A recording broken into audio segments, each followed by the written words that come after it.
PMC ప్రేక్షకులకు, ధ్యానమిత్రులకు, pyramid మాస్టర్లందరికీ హృదయపూర్వక నమస్కారాలు. ఈరోజు మనం ప్రపంచ ధ్యాన దినోత్సవం సందర్భంగా వంజాకు లక్ష్మీనారాయణ గారు సీనియర్ మోస్ట్ అడ్వకేట్, సంఘ సంస్కర్త,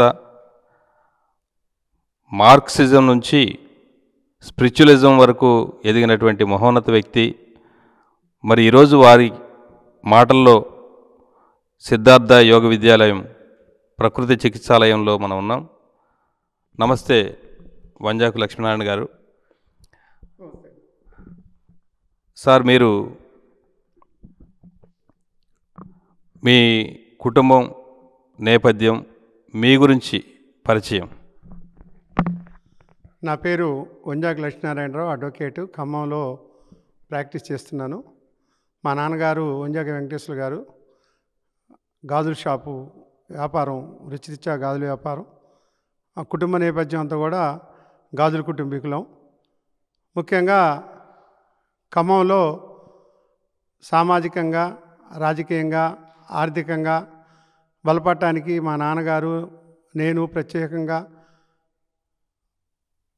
కుటుంబ వ్యవస్థలో ఉన్నటువంటి అందరినీ, కనీసం కొన్ని 100 కుటుంబాలని మా నాన్నగారు ఖమ్మం వ్యాపారరీత్యా తీసుకొచ్చి వాళ్ళ బాగోగులు చూడటమే కాకుండా రాజకీయంగా కూడా ఆయన సిపిఎం పార్టీలో కౌన్సిలర్గా పనిచేశారు. అదేవిధంగా నేను కూడా ఎక్స్ మున్సిపల్ సిపిఎం ఫ్లోర్ లీడర్గా కూడా పనిచేశాను.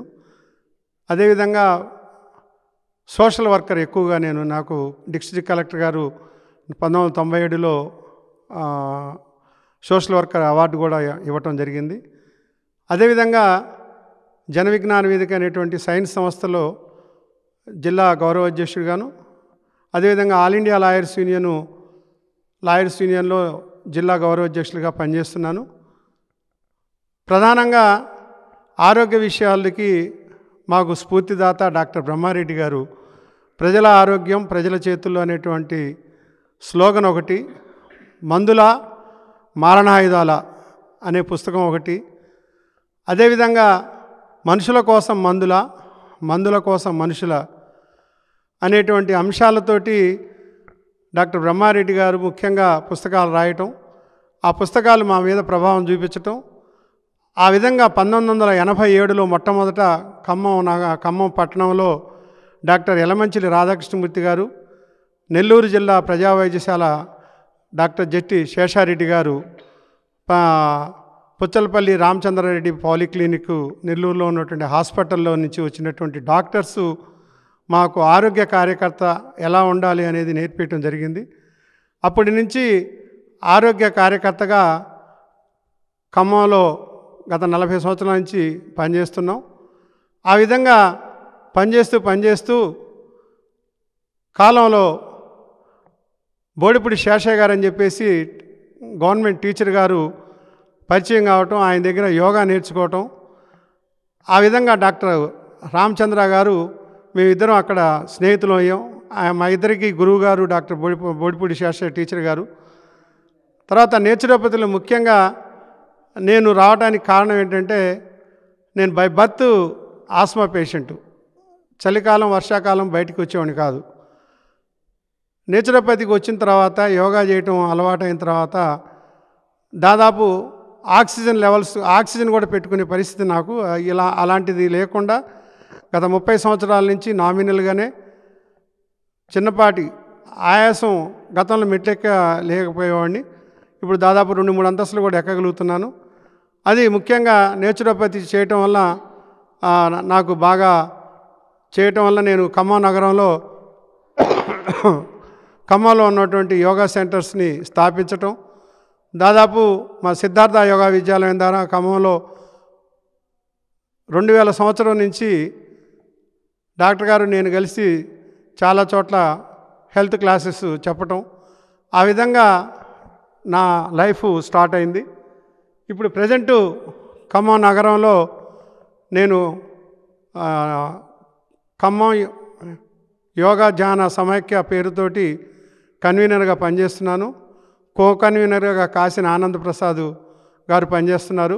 మేమిద్దరం కలిసి ఖమ్మం నగరంలో ఉన్నటువంటి యోగా సెంటర్సు మరియు యోగా శిక్షకులు, యోగా నిర్వాహకులు వీళ్ళందరినీ కోఆర్డినేట్ చేసుకుంటూ సుమారు 40 నుంచి 50 మంది దాకా కోఆర్డినేట్ చేసి ఖమ్మం నగరంలో గత సంవత్సరాల నుండి ఇంటర్నేషనల్ యోగా డే జరపడంతో ఆనాటి జిల్లా కలెక్టరు ముజ్మిల్ ఖాన్ గారు మన సర్దార్ పటేల్ స్టేడియంలో మా పిరమిడు సభ్యుడు డాక్టర్ సురేష్ చొరవతోటి ఆ స్థలాన్ని కేటాయించడం జరిగింది.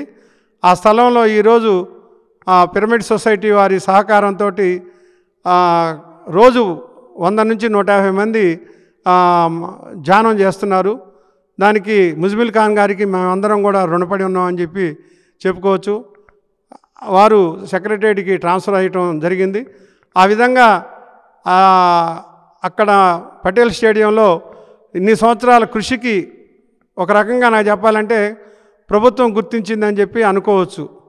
ఆ విధంగా అక్కడ ఆ స్థలాన్ని కేటాయించడంతో పాటు ఇమీడియట్లీగా సునీల్ రెడ్డి గారి స్పోర్ట్స్ అథారిటీ అతను ఆ విధంగా దాన్ని తీర్చిదిద్దటంలో ముఖ్యంగా ఉమామహేశ్వరరావు దంపతులు ఆ టీం మొత్తం కూడా పిరమిడ్ సొసైటీ వారికి అందరికీ కూడా పేరు పేరున కృతజ్ఞతలు తెలియజేస్తున్నాను.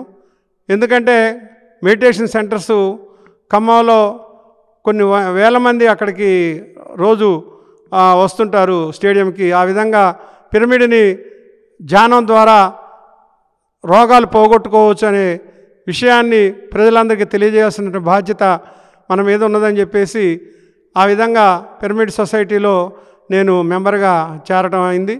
ఆ విధంగా పిరమిడ్ సొసైటీ చేపట్టబోయేటువంటి కార్యక్రమాల్లో పూర్తిగా పాల్గొంటానని, అదేవిధంగా రేపు డిసెంబర్ 21 ఇంటర్నేషనల్ మెడిటేషన్ డే ఆ కార్యక్రమాన్ని కూడా పెద్ద ఎత్తున జిల్లా అధికారులు, అనధికారులు, అదేవిధంగా యోగా నిర్వాహకులు అందరితో కలిపి పెద్ద ఎత్తున డిసెంబర్ 21 ఖమ్మం నగరంలో చేయడానికి ప్రయత్నాలు చేస్తున్నాం. దానికి అందరూ కూడా సహకారం అందించవలసిందిగా కోరుతున్నాను. థ్యాంక్ యూ లక్ష్మీనారాయణ గారు. మీరు మొట్టమొదట సంఘ సేవా కార్యక్రమాల్లో రాజకీయంగా ఎన్నో సేవలు అందించారు. అలాగే మరి యువతకు సైన్స్ పట్ల చాలా అద్భుతమైనటువంటి విజ్ఞాన వేదిక ద్వారా మీరు విద్యార్థులకు సైన్స్ పట్ల అవగాహన కల్పించడం జరిగింది.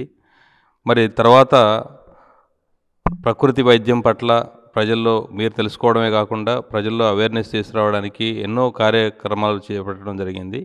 ఇప్పుడు ఆధ్యాత్మిక విషయాల పట్ల కూడా ప్రపంచం ఈరోజు గుర్తించింది, కానీ భారతదేశంలో ఎప్పుడో నలంద తక్షశిల లాంటి విశ్వవిద్యాలయాలకు ప్రపంచవ్యాప్తంగా ఎంతోమంది విద్యార్థులు ఆధ్యాత్మిక విద్యను నేర్చుకొని మరి మనకు ధ్యానము, ఉపనిషత్తుల ద్వారా, వేదాల ద్వారా ఈ యొక్క విద్యను, వేద విద్యను, ఆయుర్వేదాన్ని, అలాగే మరి ఏదైతే ప్రకృతి వైద్యాన్ని, ధ్యానాన్ని ఏ విధంగా అయితే ప్రపంచ దేశాలు నేర్చుకున్నాయో అది మరుగున పడిపోయినటువంటి సందర్భంలో మళ్ళీ మన కేంద్ర ప్రభుత్వం చొరవతోని ఈరోజు ప్రపంచ యోగా దినోత్సవం, అలాగే ప్రపంచ ధ్యాన దినోత్సవం జరుగుతున్నటువంటి సందర్భంలో యువతకు కూడా మరి మనం పెద్దపీట వేయడం కోసం ఈ నెల 13వ తారీఖు మరి ఆ యువతకు ఈ ధ్యానం అనేది ఎలా ఉపయోగపడుతుంది, మరి యువతకు మీరిచ్చే సందేశం? ముఖ్యంగా యువత మేలుకోవాల్సినటువంటి పరిస్థితి ఉన్నది. ఈరోజు ఏ రోజైతే వివేకానందల వారు ఏ విధంగా అయితే అమెరికాలోని చికాగో నగరంలో యువత మేలుకో అనేటువంటి పిలుపునిచ్చి యువత శక్తిని గుర్తించటంలో చాలా వరకు ప్రభుత్వాల వైఫల్యాలు ఉన్నాయి. యువతను గుర్తించి వాళ్ళకి సరైనటువంటి పదును పెట్టి సరైనటువంటి దారిలో కానీ నడిపించగలిగినట్టయితే ఈ గంజాయి లాంటి మహమ్మారి డ్రగ్స్కి అలవాటు పడకుండా వాటన్నిటికీ దూరం చేయడానికి విద్యా విధానంలోనే మార్పులు రావాల్సినటువంటి అవసరం ఉంది. చిన్నతనంలో నుంచి విద్యా విధానంలో సైంటిఫిక్ టెంపర్మెంట్ వాళ్ళకి డెవలప్ చేయాల్సినటువంటి శాస్త్రీయ దృక్పథాన్ని, ఎందుకు, ఏమిటి, ఎక్కడ అనేటువంటి ప్రశ్నల్ని సంధించడంలో విద్యా విధానం లేదు. ఇవాళ దాన్ని సమూలంగా మార్చాల్సినటువంటి పరిస్థితి ఉన్నది. దానికి జన విజ్ఞాన వేదిక ప్రజల కోసం సైన్సు, ప్రగతి కోసం సైన్సు, స్వావలంబన కోసం సైన్స్ అనేటువంటి నినాదాలతో పనిచేస్తున్నాం. ఆ విధంగా జన విజ్ఞాన వేదికలో పనిచేయటం వలన విద్యార్థులకి ప్రతి సంవత్సరం కొన్ని లక్షల మందికి చెకుముకి టాలెంట్ టెస్ట్ పెట్టి పిల్లల్లో ఉన్నటువంటి నైపుణ్యాన్ని బయటికి తీసుకొస్తున్నాం. ఆ విధంగా కాకుండా ఇంకా యువత మేలుకోవాల్సినటువంటి అవసరం ఉన్నది. ఆ విధంగా యువతని గాడిలో పెట్టడానికి వాళ్ళకి సరైనటువంటి స్కూల్స్, కాలేజెస్, గ్రౌండ్స్ లేవు. ముఖ్యంగా ఆటలు పాటలకి సరైనటువంటి వసతులు లేవు.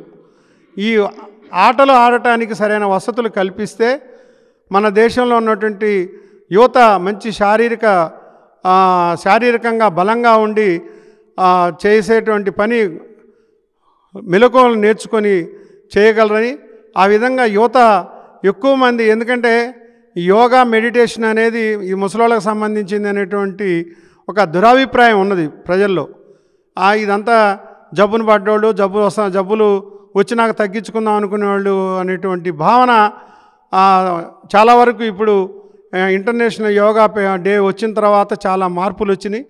ఆ విధంగా ముఖ్యంగా ఈరోజు రాబోయే కాలంలో యువతీ యువకులందరూ కూడా ఖమ్మం నగరంలో రేపు జరగబోయేటువంటి డిసెంబర్ 13, 14 తేదీల్లోకి ఖచ్చితంగా యువతనందరినీ ఆకర్షించడానికి డిగ్రీ కాలేజెస్, ఇంజనీరింగ్ కాలేజెస్లో సెమినార్లు పెట్టడానికి ప్రయత్నం చేస్తున్నాం. ఆ విధంగా ఆ కాలేజ్ అన్నిటి నుంచి వచ్చేటువంటి స్టీముని తీసుకొచ్చి మంచి ఖమ్మం నగరాన్ని ఒక ఆరోగ్యకరమైనటువంటి ధ్యానము, యోగా రెండింటి మీద కాన్సన్ట్రేషన్ చేయడానికి ప్రయత్నం చేస్తామని తెలియజేస్తూ 13, 14 యువతీ యువకులందరూ కూడా భక్తనాథ కళాక్షేత్రానికి రావాల్సిందిగా కోరుతున్నాం. Thank you sir. మరి మీరు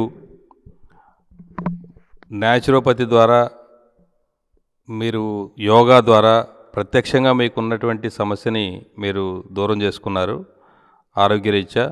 మరి ప్రస్తుతం మీరు పిరమిడ్ ధ్యానంలోకి వచ్చిన తర్వాత మీరు పిరమిడ్ కింద కూర్చొని కూడా ధ్యానం చేస్తున్నారు. ఆ ధ్యానానికి ముందు, ధ్యానం తర్వాత మీలో వచ్చినటువంటి మార్పులు? ముఖ్యంగా పిరమిడ్ కూర్చున్న తర్వాత నాన్ వెజిటేరియన్ బంద్ చేయడం జరిగింది. ఫస్ట్ థింగ్ నేను కాస్త జిహ్వ చాపల్యం ఎక్కువ, జిహ్వాని నాలుకని చంపుకునేటువంటి వాడిని కాదు. దానివల్ల ముఖ్యంగా మన కాశీన ఆనందప్రసాద్ నాకు తోడైన తర్వాత మెల్లమెల్లగా వీటన్నిటిని తగ్గించుకుంటూ వస్తూ ఆహార నియమాన్ని ఖచ్చితంగా పాటించడానికి ముందు నాన్ వెజిటేరియన్ బంద్ చేశాను. అదేవిధంగా ఈ ధ్యానం చేయటం వలన మంచి నిద్ర, సుమారు రోజుకి 8 to 10 hours నిద్రపోగలుగుతున్నాను ఇప్పుడు. ప్రధానంగా మెడిటేషన్ వల్ల ఏంటంటే నాకు అర్థమైంది, బాడీలో ఉన్న సెల్స్కి ఆక్సిజను బాగా అందుతుంది అనేది అర్థమైంది. ముఖ్యంగా ఎలర్జీస్ తగ్గుతాయని అర్థమైంది. నాకు ఉన్నటువంటి ఎలర్జీ ప్రాబ్లం కూడా చాలా వరకు కంట్రోల్ అవుతుంది అది చేసిన కాడి నుంచి. అందుకని భవిష్యత్తులో మన పిరమిడ్ సొసైటీలో పనిచేయడానికి పూర్తికాలం కేటాయిస్తానని ఈ విధంగా మీ అందరికీ తెలియజేస్తున్నాను. Thank you sir. మరి మీరు ఈరోజు ఈ సిద్ధార్థ యోగ విద్యాలయంలో పిఎంసితో మీ యొక్క అనుభవాలను పంచుకున్నందుకు హృదయపూర్వక నమస్కారాలు, కృతజ్ఞతలు తెలియజేస్తున్నాను. Thank you.